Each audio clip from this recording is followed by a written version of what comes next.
এবং দেখেন, এমন একটা সময় আজকে আমরা হেফাজত নিয়ে কথা বলছি, যেখানে গতকালকের রাতের ফলাফল যেটা হয়েছে বিজেপির সারা ভারতে 3-4টা স্টেট ছাড়া almost every state and union territory যেটা আছে সেখানে BJP has been taken over এবং ব্রুটালি করেছে। হাসিনার কাছ থেকে তারা ট্রেনিং নিয়েছে। বিজেপি এত স্মার্ট ছিল না। গত 2 বছর হাসিনার কাছ থেকে তারা প্রচুর টিসি, টিএস, তারবিয়া, সব্বেদারি করছে। এগুলা করে করে তারা শিখছে যে কিভাবে একটা ইলেকশন মোবিলাইজ করতে হয়, কারণ এই সব্বেদারি সে আগে করে নাই। তো সেই বাস্তবতা আমরা দেখতে পাচ্ছি যে কিভাবে মানে কোন লেভেলের ম্যানিপুলেশন করেছে। 93%, 94% ভোট কাউন্টিং হয়েছে। এটা সোনার বাংলায় সম্ভব? এত পানি, বৃষ্টি, নদী, খাল, ডালপালা, রাস্তাঘাট ভালো না, মানুষের কোনো কাম কাজ নাই, খালি ভোট দিচ্ছে। এতগুলো মানুষ যদি আপনি মাল্টিপ্লাই করেন, 2 মিনিট 3 মিনিট করে ভোট দিতে আসা, লাইনে দাঁড়ানো, 4টা 5টা পর্যন্ত ভোট দিলে প্র্যাকটিক্যালি এত পরিমাণ মানুষ ভোট দেওয়া সম্ভব না। তো এটা সিম্পল ম্যাথে কাভার করে না। এরপরে দেখেন বিজেপি আর তৃণমূল কংগ্রেসের ভোটের ডিফারেন্স দেখেন। আমি দেখলাম সম্ভবত 32 লাখ, 31 থেকে 32 লাখ ভোটের ডিফারেন্স। এসআইআর সম্প্রতি যেটা করেছে, সাবস্ট্যান্সিয়াল ইন্টেন্সিভ রিভিশনের নামে যেটা করেছে, ভোটার তালিকা থেকে 1 কোটির উপরে মানুষকে বাদ দিয়েছে। তার ভিতরে 30 থেকে 35 লক্ষ হচ্ছে মুসলমান, এবং এই মুসলমানরা 293টা আসনের ভিতরে 130টা আসনে ডিসাইসিভ ফ্যাক্টর আকারে কাজ করে। তার ভিতরে 60-70টা আসনে আছে মুসলিম মেজরিটি ডিস্ট্রিক্ট। তো এই বিশাল জনগোষ্ঠীকে আপনি ভোট ব্যাংক থেকে নাই করে দিলেন। থার্ড যেটা করেছে, টোটাল ল এনফোর্সমেন্ট এজেন্সি কেন্দ্র থেকে ফোর্স পাঠাইছে। সেন্ট্রাল গভর্নমেন্ট দিল্লি থেকে 2.5 লক্ষ ফোর্স পাঠাইছে টোটাল নির্বাচনী আইন শৃঙ্খলা ম্যানেজ করবার জন্য। অতএব স্টেটের পুলিশিং ফাংশনাল ছিল না। ফোর্থ হচ্ছে 650-র উপরে ব্যুরোক্র্যাটস, আমলা এদিক সেদিক রদবদল করে এই নির্বাচনে প্রিজাইডিং অফিসার, টিচার যাদেরকে দেওয়া হয় না দেওয়া হয়, পুরো নিয়ন্ত্রণটা কেন্দ্রীয় সরকার করেছে। তাহলে এক্স্যাক্টলি দেখেন, যদি 14, 18 এবং 24-এর 3টা পিএইচডি কোনো প্রধানমন্ত্রীর না থাকে, এই লেভেলে মোদিকে অ্যাডভাইস করার মতো এক্সপার্ট প্রশান্ত কুমারেরও নাই। এটা সিম্পলি প্র্যাকটিক্যাল না। এটার জন্য যে লেভেলের অভিজ্ঞতা দরকার নির্বাচন করার, এই অভিজ্ঞতা ভারত সরকার, ভারত রাষ্ট্রে আর কারো কোনো দিন ছিল না। এটা প্র্যাকটিক্যালি পসিবল না। এটা একমাত্র সম্ভব হয়েছে আমাদের মাননীয় পদচ্যুত পলাতক প্রধানমন্ত্রী দিল্লিতে থাকবার কারণে। তিনি সরাসরি ক্লাস নিতে পারতেছেন, যেটা অন্য কোনো ইউনিভার্সিটি থেকে মোদির পক্ষে এই ক্লাস নেওয়া, এটা শেখা তার পক্ষে সম্ভব না। ইউনিভার্সিটি অফ শেখ হাসিনা একমাত্র পসিবল, যেখানে বিজেপির ইলেকশন পিএইচডি করে দেওয়া সম্ভব, আর কোনো ইউনিভার্সিটি নাই। তাহলে এইটা শুধুমাত্র ইলেকশন মানে ইঞ্জিনিয়ারিং আকারে পড়লে চলবে না। এইটার জন্য দেখতে হবে যে আমার রাজনৈতিক প্রশ্ন এখানে কোন দল জিতেছে, এবং সবাই আলোচনা করতেছে বিজেপি জিতেছে এত সিট, ওই সিট, মমতা এত বছর ক্ষমতায় ছিল, ক্ষমতা হারাইছে, এই সেই। কিন্তু এর ভয়ঙ্কর দিক হচ্ছে যে হিটলারের নাৎসি বাহিনী আপনার সীমান্তে এসে পৌঁছে গেছে। And as a nation you are in sleep. কোথাও কোনো তর্ক নাই। এখানে তো একটা ভয়ঙ্কর ঘটনা ঘটতেছে। এটা তো একটা দল না, বিজেপি, যেটা আমার আগের ভাই বলে গেছে। বিজেপিকে তো দল আকারে দেখবার সুযোগ নাই তো। It's not a political party, it's a fascist organisation. Hindutva আর টোটাল আইডিয়া সাভারকার, গোলওয়াকার, বালথাকারের লেখা পড়লে, বঙ্কিম, হিন্দু মহাসভা, শ্যামাপ্রসাদ মুখার্জি, এই টোটাল বলয়ের চিন্তা হচ্ছে নির্মূল, এক্সটারমিনেশন অফ দ্য আদার। অপরকে নির্মূল করে দেওয়া হচ্ছে তার পলিটিক্যাল আইডিওলজি, এবং সেই অপরটাকে মুসলিমস, খ্রিশ্চানস, যত মাইনরিটি আছে। এবং এক্স্যাক্টলি সেই ঘটনাগুলো ঘটবে। গত 14 বছর যেটা আপনারা কাশ্মীরের খবর আকারে পড়েছেন, উত্তরপ্রদেশের খবর আকারে পড়েছেন, মধ্যপ্রদেশের সেই মুসলিম গরু ব্যবসায়ীকে ট্রাক থেকে নামায়া পিটায় মারা ফেলছে, এই গল্প শুনেছেন আপনারা। বারাণসীতে শুনেছেন, গুজরাটে শুনেছেন। সেই গল্পগুলো আজকে পশ্চিম বাংলায় শুনবেন, আপনার সীমান্তের কাছে। যেই রাষ্ট্র তার নিজের নাগরিক 9 পুরুষ 10 পুরুষ ধরে, ইভেন ধরেন নবাব পরিবার, নবাব সিরাজউদ্দৌলার যে পরিবারের সদস্যরা যারা এই দেশের শাসক ছিল, তাদেরকে ভোটার বানায় নাই, বলে কাগজ নাকি নাই। আমাকে হাসিনার কাগজ আছে, হে কেমনে থাকে? আওয়ামী লীগের লোকজন ক্রিকেট খেলে, জিমে যায়, হ্যাঁ কাগজ আছে, হেরা থাকে কেমনে? তাহলে কাগজ যদি ইস্যু থাকে, তাহলে আমাদের মাননীয় সাবেক প্রধানমন্ত্রী তো কাগজপত্র নাই। তো তাহলে কাগজ প্রশ্নে আপনি কেন মুসলমানদেরকে শুধু ভোটারলেস করছেন? কারণ সে আদারকে এই ভারতের অংশ মনে করে না। তার যে অখণ্ড ভারতের আইডিয়া, হিন্দু, হিন্দি, হিন্দুত্ববাদ, এই হচ্ছে অখণ্ড ভারতের আইডিয়া। হিন্দু মাউন্টে যেটা হিন্দুকুশ মাউন্টেন আছে, সেখান থেকে শুরু করে একদম ইন্ডিয়ান ওশেন পর্যন্ত, এর ভিতরে ডানে বামে যা আছে এর পুরোটা নাকি তাদের একসময় ছিল।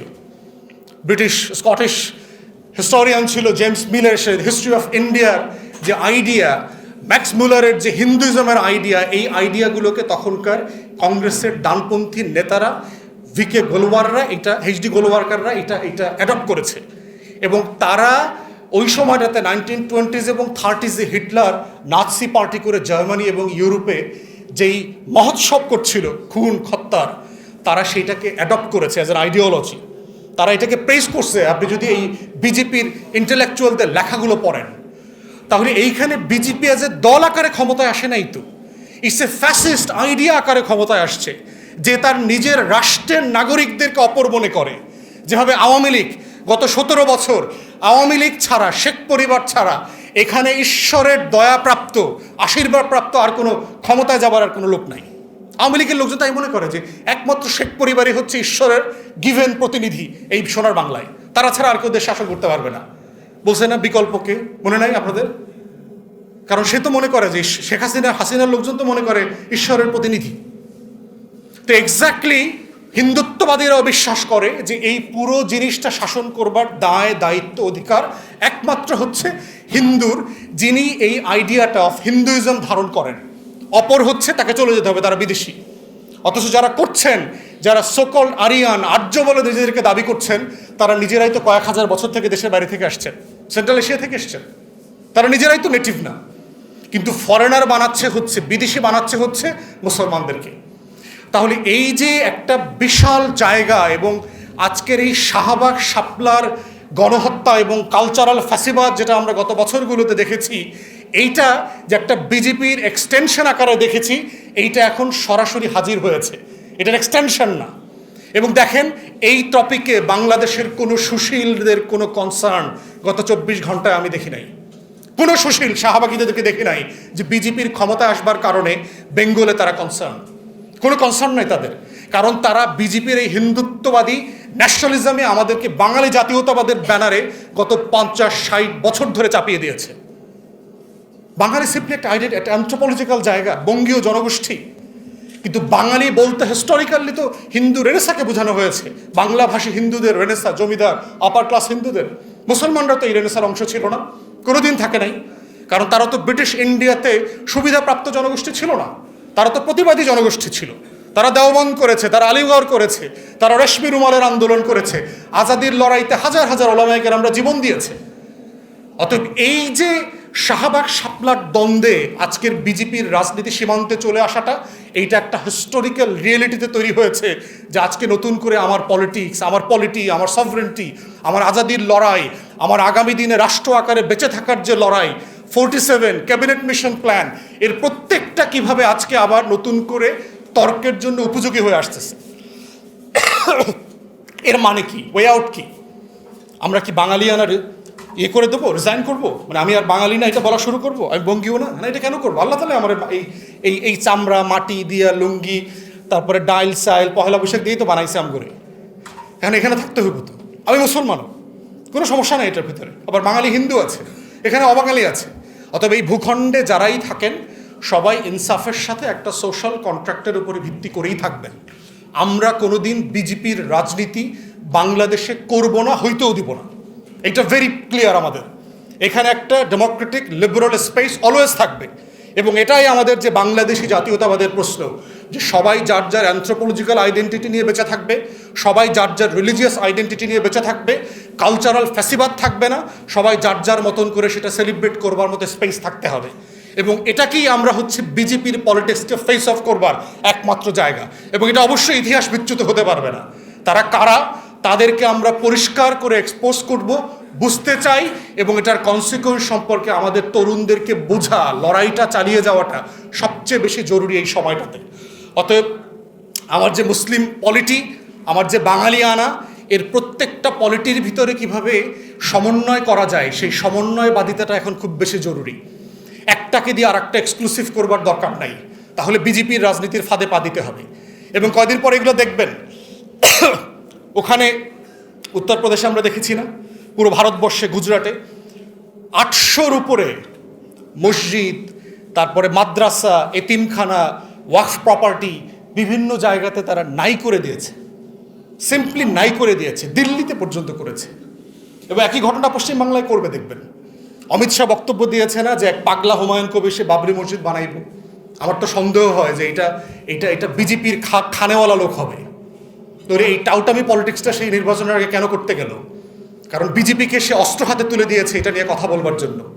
আদারওয়াইজ এইটার আমি কোনো যৌক্তিক ব্যাখ্যা খুঁজে পাই না যে সে একটা বাবরি মসজিদ বানাবে, ইট আনতে কইল, সেইটা নিয়ে আবার অমিত শাহ প্রত্যেকটা মিটিংয়ে বক্তব্য দিচ্ছে যে কোনো বাবরি মসজিদ বানাইতে দেওয়া হবে না বাংলাতে।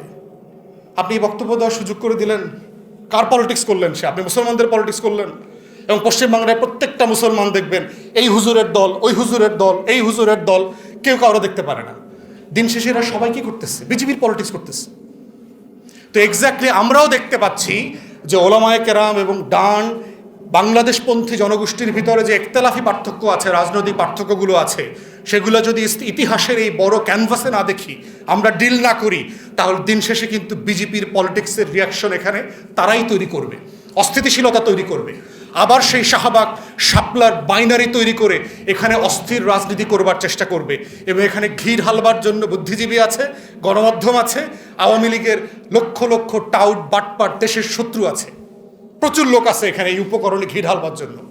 তা আজকে এই জায়গা থেকে আমরা দেশবাসীকে আহ্বান করছি, বাংলাদেশ একটা ক্রিটিক্যাল টাইমে এখন চলে আসছে এবং এটা একটা অস্তিত্বের লড়াইয়ের প্রশ্ন হয়ে গেছে।